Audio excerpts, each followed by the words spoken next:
اللهم صل على سيدنا محمد وعلى آله وصحبه دعوت ہدایت کی ایک ہنسی شفق لے کر میرے مصطفیٰ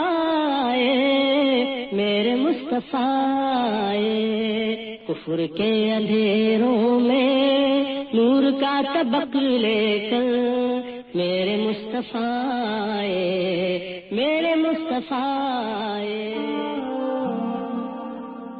الرحیق المختوم ایپیسوڈ 14 دار ارقم۔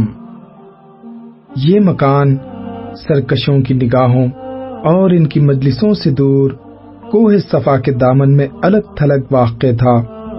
رسول اللہ صلی اللہ علیہ وسلم نے اسے اس مقصد کے لیے منتخب فرمایا کہ یہاں مسلمانوں کے ساتھ خفیہ طور پر جمع ہوں، چنانچہ آپ یہاں اطمینان سے بیٹھ کر مسلمانوں پر اللہ کی آیات تلاوت فرماتے، ان کا تزکیہ کرتے اور انہیں کتاب و حکمت سکھاتے، اور مسلمان بھی امن و سلامتی کے ساتھ اپنی عبادت اور اپنے دینی اعمال انجام دیتے اور اللہ کی نازل کی ہوئی وحی سیکھتے۔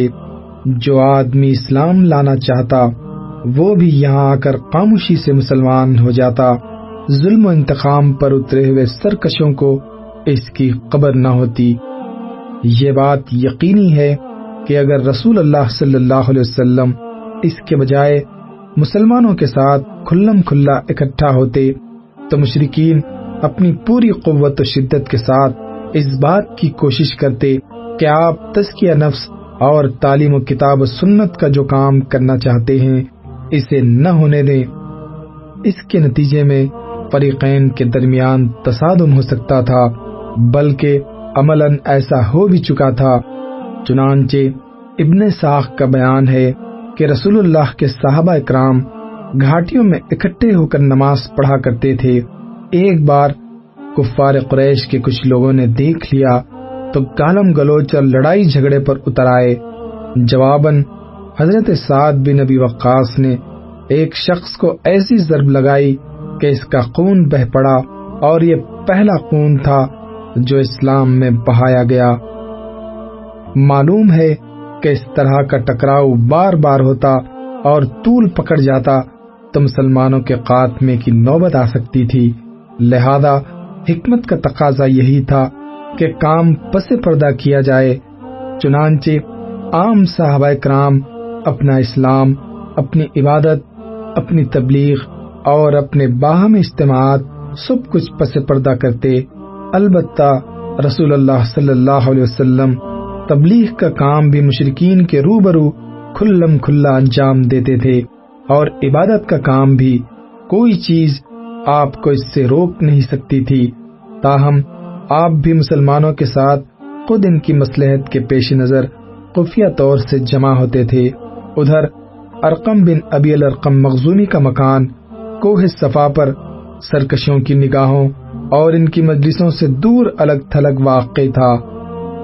اس لیے آپ نے 5ویں سنہ نبوت سے اسی مکان کو اپنی دعوت اور مسلمانوں کے ساتھ اپنے اجتماع کا مرکز بنا لیا۔ پہلی ہجرت حبشہ۔ جور و ستم کا مذکورہ سلسلہ نبوت کے 4 سال کے درمیان یا آخر میں شروع ہوا تھا، اور ابتداً معمولی تھا، مگر دن بدن اور ماہ بماہ بڑھتا گیا، یہاں تک کہ نبوت کے 5ویں سال کا وسط آتے آتے اپنے شباب کو پہنچ گیا۔ حتیٰ کہ مسلمانوں کے لیے مکہ میں رہنا دوبھر ہو گیا، اور انہیں ان پہم ستمرانیوں سے نجات کی تدبیر سوچنے کے لیے مجبور ہونا پڑا۔ انہی سنگین اور تاریک حالات میں سورہ زمر کا نزول ہوا، اور اس میں ہجرت کی طرف اشارہ کیا گیا اور بتایا گیا کہ اللہ کی زمین تنگ نہیں ہے۔ جن لوگوں نے اس دنیا میں اچھائی کی ان کے لیے اچھائی ہے، اور اللہ کی زمین کشادہ ہے۔ صبر کرنے والوں کو ان کا اجر بلا حساب دیا جائے گا۔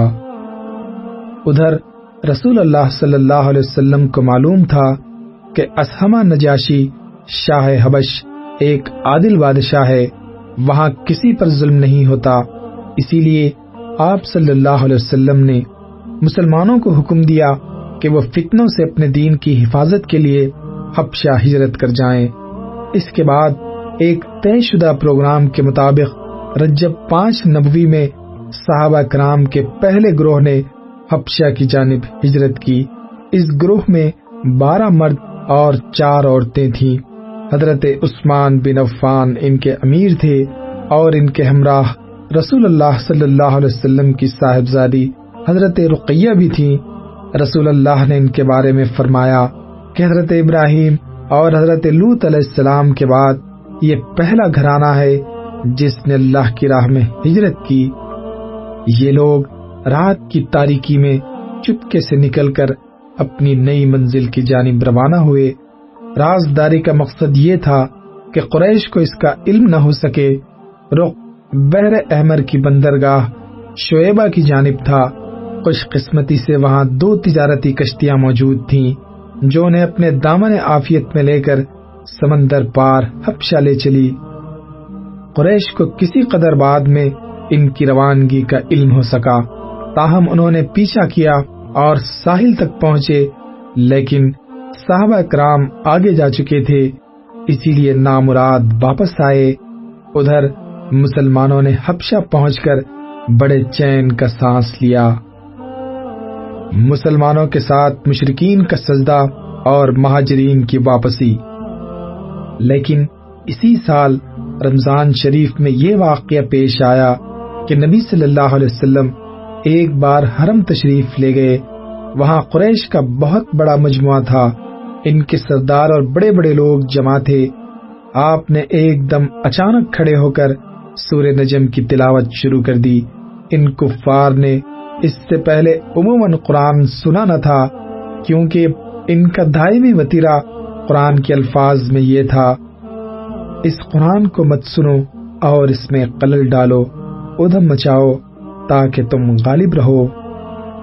لیکن جب نبی صلی اللہ علیہ وسلم نے اچانک اس سورے کی تلاوت شروع کر دی اور ان کے کانوں میں ایک ناقابل بیان رانائی اور دلکشی اور عظمت لیے ہوئے کلام الہی کی آواز پڑی تو انہیں کچھ ہوش نہ رہا، سب کے سب گوش بر آواز ہو گئے، کسی کے دل میں کوئی خیال ہی نہ آیا، یہاں تک کہ جب آپ نے سورے کے اواخر میں دل ہلا دینے والی آیات تلاوت فرما کر اللہ کا یہ حکم سنایا کہ فَاسْجُدُوا لِلَّهِ وَاعْبُدُوا، اللہ کے لیے سجدہ کرو اور اس کی عبادت کرو، اور اس کے ساتھ ہی سجدہ فرمایا تو کسی کو اپنے آپ پر قابو نہ رہا اور سب کے سب سجدے میں گر پڑے۔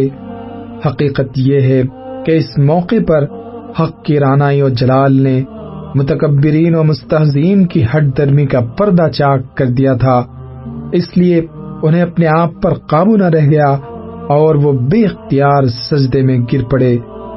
لیکن بعد میں جب انہیں احساس ہوا کہ کلام الہی کے جلال نے ان کی لگام موڑ دی اور وہ ٹھیک وہی کام کر بیٹھے جسے مٹانے اور ختم کرنے کے لیے انہوں نے ایڑی سے چوٹی تک کا زور لگا رکھا تھا، اور اس کے ساتھ ہی اس واقعے میں غیر موجود مشرکین نے ان پر ہر طرف سے عتاب اور ملامت کی بوچھاڑ شروع کی، تو ان کے ہاتھ کے طوطے اڑ گئے اور انہوں نے اپنی جان چھڑانے کے لیے رسول اللہ پر یہ افترا پردازی کی اور یہ جھوٹ گھڑا کہ آپ نے ان بتوں کا ذکر عزت و احترام سے کرتے ہوئے یہ کہا تھا: یہ بلند پایا دیویاں ہیں اور ان کی شفاعت کی امید کی جاتی ہے۔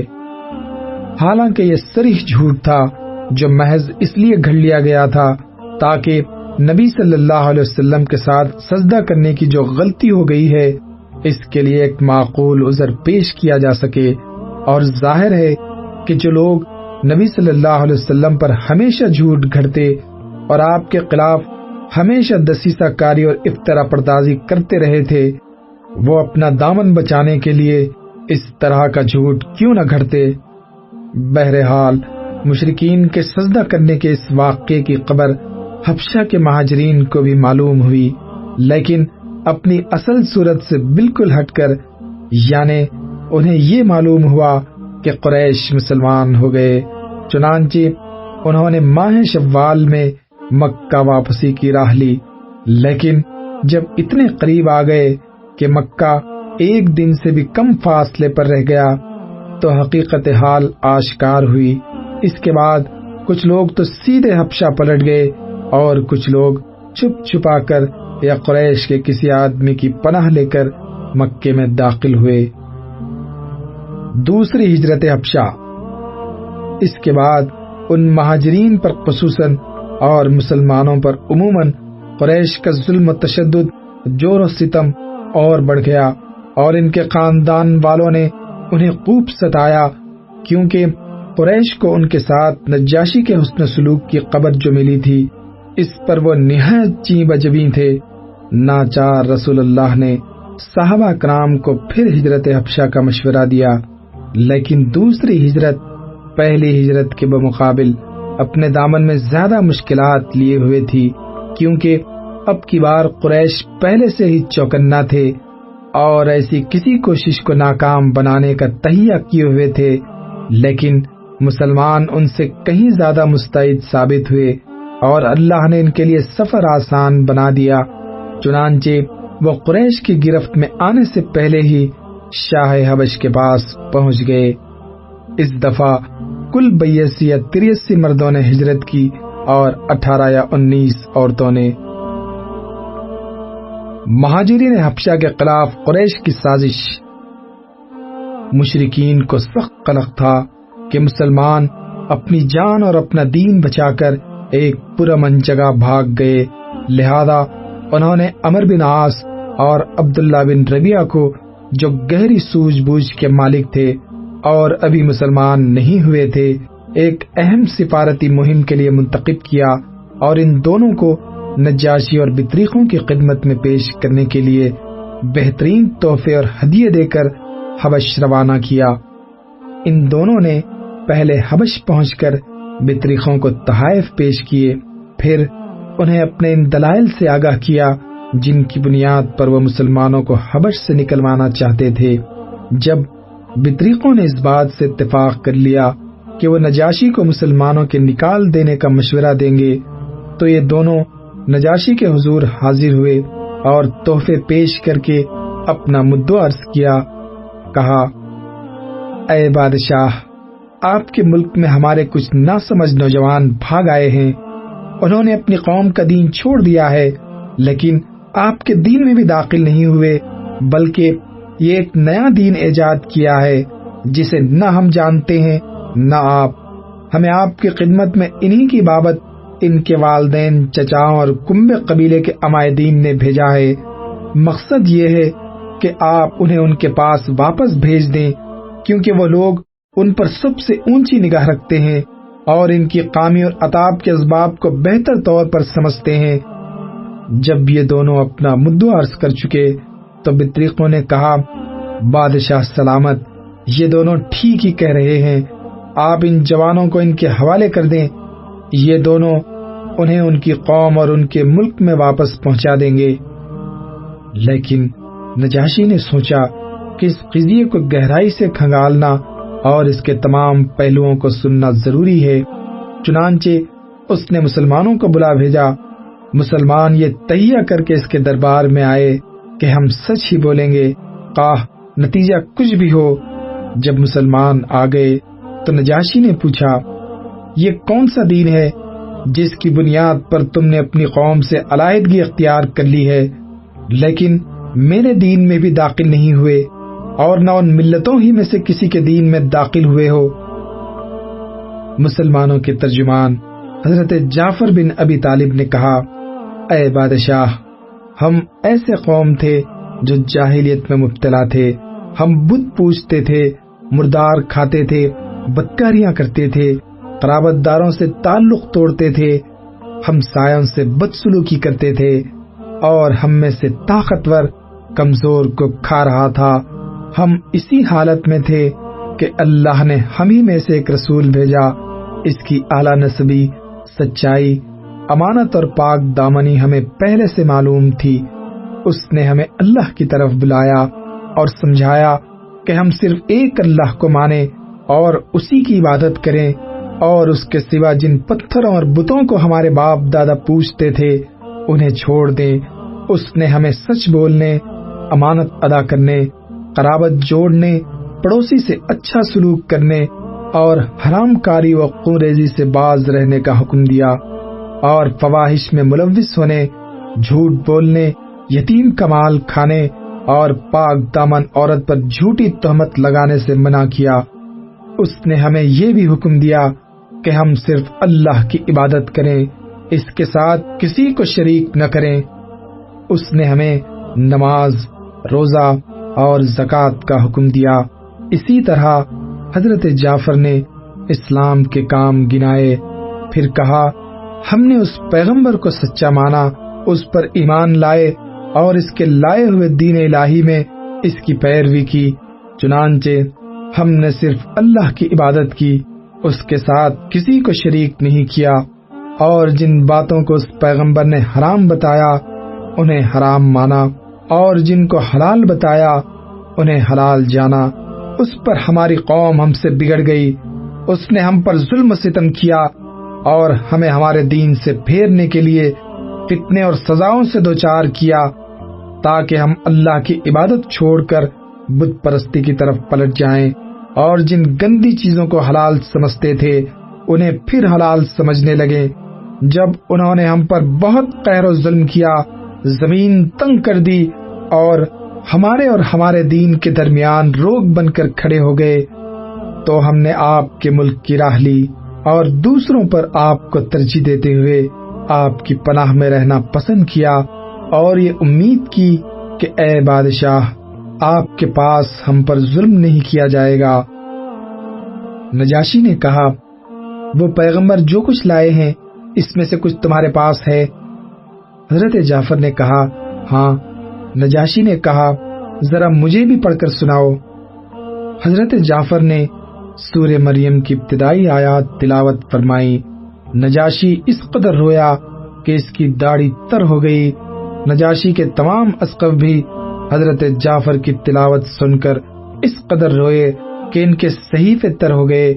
پھر نجاشی نے کہا کہ یہ کلام اور وہ کلام جو عیسیٰ علیہ السلام لے کر آئے تھے دونوں ایک ہی شمعدان سے نکلے ہوئے ہیں۔ اس کے بعد نجاشی نے عمر بن عاص اور عبداللہ بن ربیعہ کو مخاطب کر کے کہا کہ تم دونوں چلے جاؤ، میں ان لوگوں کو تمہارے حوالے نہیں کر سکتا اور نہ یہاں ان کے خلاف کوئی چال چلی جا سکتی ہے۔ اس کے حکم پر وہ دونوں وہاں سے نکل گئے، لیکن پھر عمر بن عاص نے عبداللہ بن ربیعہ سے کہا اللہ کی قسم کل ان کے متعلق ایسی بات لاؤں گا کہ ان کی ہریالی کی جڑ کاٹ کر رکھ دوں گا۔ عبداللہ بن ربیعہ نے کہا نہیں، ایسا نہ کرنا، ان لوگوں نے اگرچہ ہمارے خلاف کیا ہے لیکن ہیں بہرحال ہمارے اپنے ہی کنبے قبیلے کے لوگ۔ مگر عمر بن عاص اپنی رائے پر اڑے رہے۔ اگلا دن آیا تو عمر بن عاص نے نجاشی سے کہا اے بادشاہ، یہ لوگ عیسیٰ ابن مریم کے بارے میں ایک بڑی بات کہتے ہیں۔ اس پر نجاشی نے مسلمانوں کو پھر بلا بھیجا۔ وہ پوچھنا چاہتا تھا کہ حضرت عیسیٰ علیہ السلام کے بارے میں مسلمان کیا کہتے ہیں۔ اس دفعہ مسلمانوں کو گھبراہٹ ہوئی، لیکن انہوں نے طے کیا کہ سچ ہی بولیں گے، نتیجہ خواہ کچھ بھی ہو۔ چنانچہ جب مسلمان نجاشی کے دربار میں حاضر ہوئے اور اس نے سوال کیا تو حضرت جعفر نے فرمایا ہم عیسیٰ علیہ السلام کے بارے میں وہی بات کہتے ہیں جو ہمارے نبی لے کر آئے ہیں، یعنی حضرت عیسیٰ اللہ کے بندے، اس کے رسول، اس کی روح اور اس کا کلمہ ہے جسے اللہ نے کنواری پاک دامن حضرت مریم کی طرف القاء کیا تھا۔ اس پر نجاشی نے زمین سے ایک تنکا اٹھایا اور بولا اللہ کی قسم جو کچھ تم نے کہا ہے حضرت عیسیٰ علیہ السلام اس سے اس تنکے کے برابر بھی بڑھ کر نہ تھے۔ اس پر بطریقوں نے ہوں کی آواز لگائی۔ نجاشی نے کہا اگرچہ تم لوگ ہوں کہو۔ اس کے بعد نجاشی نے مسلمانوں سے کہا جاؤ تم لوگ میرے قلم رو میں امن و امان سے ہو، جو تمہیں گالی دے گا اس پر تاوان لگایا جائے گا۔ مجھے گوارا نہیں کہ تم میں سے میں کسی آدمی کو ستاؤں اور اس کے بدلے مجھے سونے کا پہاڑ مل جائے۔ اس کے بعد اس نے اپنی حاشیہ نشینوں سے مخاطب ہو کر کہا، ان دونوں کو ان کے ہدیے واپس کر دو، مجھے ان کی کوئی ضرورت نہیں۔ اللہ کی قسم، اللہ تعالیٰ نے جب مجھے میرا ملک واپس کیا تھا تو مجھ سے کوئی رشوت نہیں لی تھی کہ میں اس کی راہ میں رشوت لوں۔ نیز اللہ نے میرے بارے میں لوگوں کی بات قبول نہ کی تھی کہ میں اللہ کے بارے میں لوگوں کی بات مانوں۔ حضرت ام سلمہ جنہوں نے اس واقعے کو بیان کیا ہے کہتی ہیں، اس کے بعد وہ دونوں اپنے ہدیے تحفے لیے بے آبرو ہو کر واپس چلے گئے اور ہم نجاشی کے پاس ایک اچھے ملک میں ایک اچھے پڑوسی کے زیر سایہ مقیم رہے۔ یہ ابن اسحاق کی روایت ہے۔ دوسرے سیرت نگاروں کا بیان ہے کہ نجاشی کے دربار میں حضرت عمرو بن عاص کی حاضری جنگ بدر کے بعد ہوئی تھی۔ بعض لوگوں نے تطبیق کی یہ صورت بیان کی ہے کہ حضرت عمرو بن عاص نجاشی کے دربار میں مسلمانوں کی واپسی کے لیے 2 مرتبہ گئے تھے، لیکن جنگ بدر کے بعد کی حاضری کے ضمن میں حضرت جعفر اور نجاشی کے درمیان سوال و جواب کی جو تفصیلات بیان کی جاتی ہیں وہ تقریباً وہی ہیں جو ابن اسحاق نے ہجرت حبشہ کے بعد حاضری کے سلسلے میں بیان کی ہے۔ پھر ان سوالات کے مضامین سے واضح ہوتا ہے کہ نجاشی کے پاس یہ معاملہ ابھی پہلی بار پیش ہوا تھا، اس لیے ترجیح اس بات کو حاصل ہے کہ مسلمانوں کو واپس لانے کی کوشش صرف ایک بار ہوئی تھی اور وہ ہجرت حبشہ کے بعد تھی۔